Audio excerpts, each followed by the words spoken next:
Et nous commençons tout de suite avec Investir responsable, le rendez-vous dédié à l'investissement durable aux responsables de Smart Patrimoine. Et nous allons tenter de comprendre ensemble quelles ont été les performances et quelles ont été les dynamiques à l'œuvre en 2023 en matière d'investissement responsable sur les marchés financiers. Pour en parler, nous avons le plaisir de recevoir sur le plateau de Smart Patrimoine Olivier Cassé. Bonjour Olivier Cassé.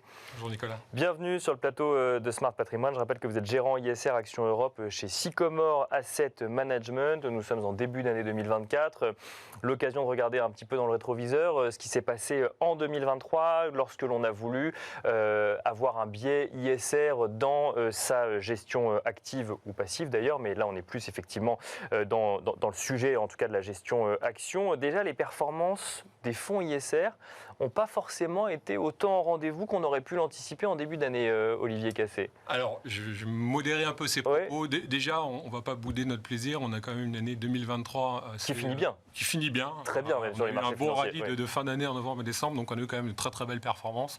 Les marchés européens terminent entre 15 et 20% de hausse. Aux États-Unis, c'est 25%, voire 50% si on prend le Nasdaq. Au Japon, c'est 30%. Donc l'investissement en actions a déjà été très rentable sur 2023. Après, quand on regarde plus précisément ce qui s'est passé sur l'ESG et l'ISR, il y a différents angles de vue qui peuvent être pris, mais je pense que ce qu'il faut rappeler, c'est les grands événements qu'on a connus au courant de l'année. Moi, j'en ai retiré deux, notamment quand on se concentre sur l'univers européen. C'est des cycles, on va parler beaucoup de cycles, mais c'est le GLP1 et c'est l'IA. Alors, on va commencer par le GLP1.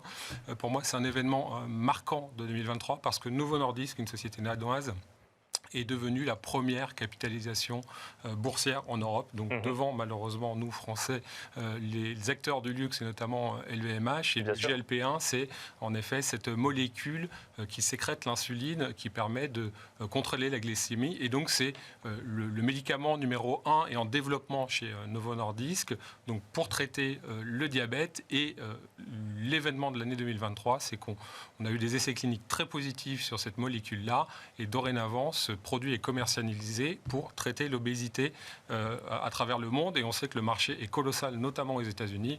On parle d'un marché globalement, alors certaines estimations évoquent le chiffre de 100 milliards de dollars d'ici 2030 de chiffre d'affaires. Aujourd'hui, Novo Nordisk, c'est 30 milliards de dollars de chiffre d'affaires, donc il y a un gros potentiel et c'est ce qui explique cette hausse de Novo Nordisk. Et donc pour revenir au sujet de l'ESG et de l'ISR, là on est vraiment sur un sujet de société et de santé. Et donc c'est vrai que les gérants actifs, vous l'évoquiez, qui ont pu investir sur Novo Nordisk, et bien au final ont terminé l'année avec sur ce titre-là une performance de 50%. Donc voilà. Donc effectivement, il n'y a pas que l'environnement quand on parle d'ISR, il y a aussi les sujets de société et on a pu bénéficier également de performances positives ou de bonnes nouvelles sur les marchés financiers.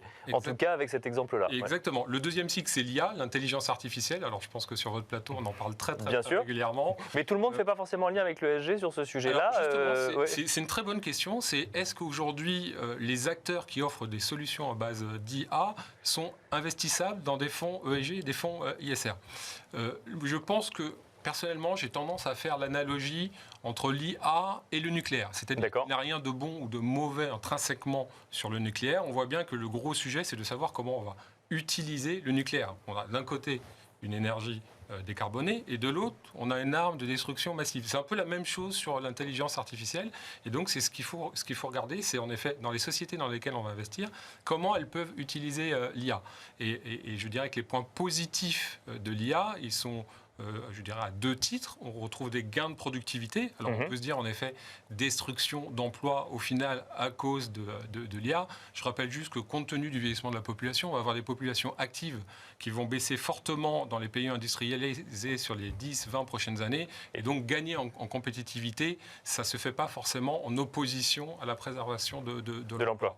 L'IA peut apporter des gains de productivité qui seront nécessaires sur les prochaines années. Et puis l'IA également, c'est de l'innovation et notamment il y a des domaines dans lesquels c'est indispensable. On évoquait Novo Nordisk, mais en tout cas le domaine de la santé ou du diagnostic, en effet, va pouvoir bénéficier de la puissance de... Mais alors quand on gère des fonds ISR, on investit aujourd'hui, parce qu'il n'y a pas d'entreprise cotée en lien direct avec l'intelligence artificielle. En revanche, il y a des secteurs cotés comme les semi-conducteurs ou les entreprises de la tech qui bénéficient effectivement de la thématique. Donc aujourd'hui, quand on gère des fonds ISR, on ne peut pas investir directement sur la tendance ou se poser la question de savoir si on... Alors en effet, c'est un bon point. On peut investir indirectement sur l'IA, hein, notamment même en Europe. C'est-à-dire que quand on regarde l'IA on l'a vu aux États-Unis avec la forte hausse du cours de bourse au mois de mai de Nvidia. Bien sûr. Ces microprocesseurs graphiques Nvidia sont faits à base de puces TSMC, et TSMC a besoin des équipements de SML pour produire ces puces-là. Donc on a en Europe un des leaders des équipements de semi qui peut permettre être investi et jouer indirectement l'intelligence artificielle. Après, en effet, il y a dans le sujet de la santé également, hein, j'évoquais le diagnostic, un groupe comme Siemens Healthineers qui, en termes d'imagerie, en effet, permet d'augmenter et de faciliter la lecture des différentes radios pour un radiologue. Et donc, l'IA a des effets très, très positifs. Et après ça, je pense que on est vraiment sur un grand phénomène qui va prendre forme sur les prochaines années, voire les prochaines décennies. Et je pense qu'il y a très, très peu de secteurs qui vont être à l'écart de l'IA. Ce qui est vraiment important, et notamment c'est notre point d'attention chez Sycomore Asset Management, c'est vraiment de regarder quelles sont les politiques et les pratiques des entreprises par rapport à l'intelligence artificielle. Et notamment, Sycomore Asset Management a rejoint une initiative globale pour que ces entreprises viennent communiquer les politiques pour un IA éthique. Dernière question, alors plus effectivement des questions qu'on peut se poser quand on est investisseur particulier et qu'on voit la performance par exemple de grands groupes pétroliers en bourse et qu'on se dit que de l'autre côté, tous les projets d'énergie renouvelable sont un peu plus à la peine sur le sujet, sauf éventuellement quand ils sont portés par des grands groupes pétroliers.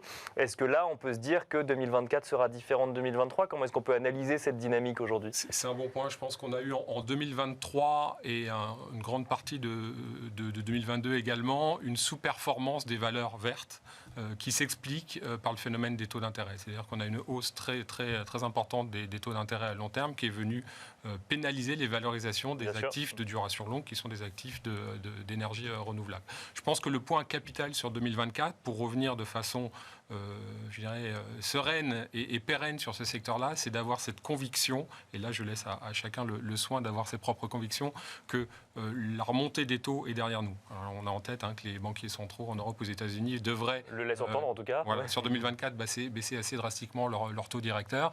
Et c'est vrai que si on est vraiment sur un point d'inflexion sur les taux d'intérêt, je dis qu'à partir du moment où ça stabilise ou ça baisse, on devrait être dans un environnement beaucoup plus porteur sur cette thématique des énergies renouvelables et des solutions vertes globalement, mais aussi plus largement sur l'ESG, parce que quand on parle d'ISR et d'ESG, très souvent on parle de valeur de croissance, de valeur de qualité et de valeur de croissance. Ouais. Et ce sont en effet les facteurs de taux d'intérêt qui, pour une partie, viennent décider de la valorisation de ces groupes-là. Donc ça sera un point clé pour 2024. À partir du moment où on aura cette conviction que sur les taux d'intérêt, la hausse est derrière nous, je pense qu'on peut revenir de façon beaucoup plus confiante sur la partie verte et plus globalement sur l'ISR. On finira là-dessus. Merci beaucoup Olivier Cassé de nous avoir accompagnés dans Smart Patrimoine. Je rappelle que vous êtes gérant ISR Action Europe chez Sycomore Asset Management. Merci beaucoup et quant à nous, on se retrouve tout de suite dans Enjeu Patrimoine.